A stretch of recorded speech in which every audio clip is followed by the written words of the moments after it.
സഹായ കപ്പലുകൾ പിടിച്ചെടുത്ത് ഇസ്രായേൽ. ഗ്രറ്റ തുൻബർഗ് ഉൾപ്പെടെ തടവിൽ.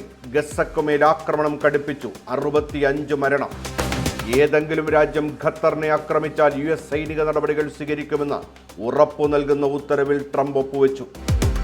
RSSന്റെ 100 രൂപ നാണയവും സ്റ്റാമ്പും. സ്വാതന്ത്ര്യ സമരത്തിൽ നിന്ന് വിട്ടുനിന്നവർക്കുള്ള ഈ ബഹുമതി ഭരണഘടനയെ അപമാനിക്കുന്നതെന്ന് മുഖ്യമന്ത്രി. ഏഷ്യ കപ്പ് ക്രിക്കറ്റ് ടൂർണമെന്റിൽ ഇന്ത്യയോട് 3 മത്സരങ്ങളിലും പരാജയപ്പെട്ട പാകിസ്ഥാൻ താരങ്ങളോട് പ്രതികാര നടപടിയുമായി പാക് ക്രിക്കറ്റ് ബോർഡ്. വിജയ് സമയത്തിനെത്തിയിരുന്നെങ്കിൽ ദുരന്തമുണ്ടാവില്ലായിരുന്നു. നടൻ തെറ്റിദ്ധരിപ്പിക്കാൻ ശ്രമിക്കുന്നുവെന്ന് കരൂർ MLA സെന്തിൽ ബാലാജി.